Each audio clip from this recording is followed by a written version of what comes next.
자, 그러면 특수상권 창업에 대해서 몇 가지, 성공을 위해서 몇 가지 원칙이라고 제가 써놨는데, 역시 특수상권에 정확하게 제가 맞추어서 쓴 건 아니지만 그 창업을 준비하는 여러분들에게 꼭 하고 싶은 이야기를 제가 몇 가지 적어봤습니다. 특수상권의 기회, 특수상권의 선택. 자, 특수상권에 장단점이 있다. 특수상권에는 충분히 매력점도 있고 특수상권에는 위험 요인도 있다라고 표현을 했지만 그거는 특수상권에 대한 일반론인 거고요. 여러분이 실제로 특수상권에 창업하기를 원한다면 궁극적으로 특수상권에서 어느 특수상권에서 창업을 할지 또는 내가 특수상권에서 창업을 할 수 있으려면 소위 어떤 브랜드 가지고 할 수 있는지 또는 어떤 방법을 찾아야 되는지 아까 제가 얘기했듯이 아예 개인에게는 특수상권의 창업의 기회를 안 주는 경우도 있기 때문에 그런 기회를 어떻게 해야 찾을 수 있는지 그리고 그런 기회도 내가 어떤 특수상권을 선택해서 창업하는지에 따라서 이후에 나에게 미치는 영향이 되게 크기 때문에 그런 의사결정도 신중을 기할 필요가 있다. 방금 전에 제가 1교시 마지막 부분에 이런 얘기 했잖아요.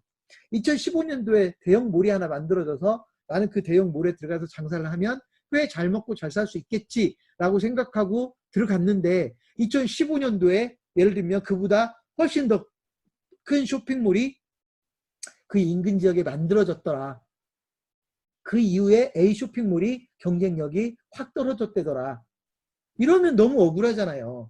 그런데 B라는 쇼핑몰이 이미 2015년도에 분명히 거기에 개설되는 계획이 있었을 수도 있거든요. 그러니까 이런 것들을 판단해서 특수상권의 선택도 매우 중요하다라고 하는 겁니다. 또 한 가지는 창업 아이템의 선택입니다.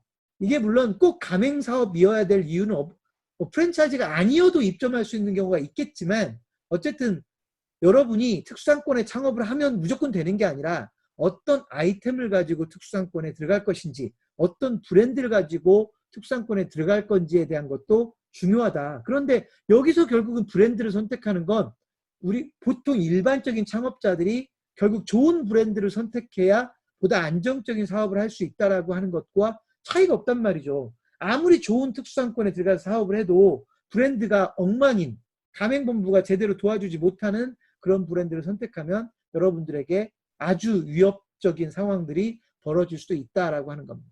또 창업 이후의 매출 변수라고 표현했는데 이건 이제 경영에 관한 이야기인데요. 결국은 특수상권에서 창업을 하더라도 결국 여러분들이 이용할 수 있는 자원이 무엇인지를 정확하게 알고 그 자원을 제대로 활용하는 게 중요하다. 제가 전에 어떤 사람한테 이런 얘기를 한 적이 있어요. 그분은 이미 특수상권에서 사업을 하고 있는 사람이었고 특수상권에서 사업을 하고 있는데 이전에 비해서 많이 매출이 떨어졌다라고 어려움을 토로하길래 제가 뭐라고 했냐면 야 니네 특수상권에서 사업하는 사람들만 얼마나 많은데 그 사람들을 한번 공략해보지 그래. 왜 자꾸 특수상권에 오는 사람들만을 공략하려고 해. 어찌 보면 그 특수상권 내에서 사업을 하고 있는 사람들이 더 좋은 고객, 오히려 더 우선적으로 공략해야 될 고객일 수도 있는데 라는 말을 한 적이 있어요. 그게 무슨 말이냐. 결국 내가 특수상권 내에서 사업을 한다는 얘기는 특수상권에서 사업을 하고 있는 사람들이 나에게 더 매력적인 고객일 수도 있잖아요. 그러면 그 특수상권 자체가 나의 자원이 되는 것이죠. 근데 그걸 자원으로 인식하지 못하고 자꾸 특수상권에 놀러 온 사람들만을 공략하려고 한다면 그거는 오히려 그 변동성이 되게 커질 수도 있다. 그래서 창업 이후에 여러분들이 어떤 변수에 관심을 가져야 되는지에 대해서도 고민을 좀 해볼 필요가 있다는 겁니다.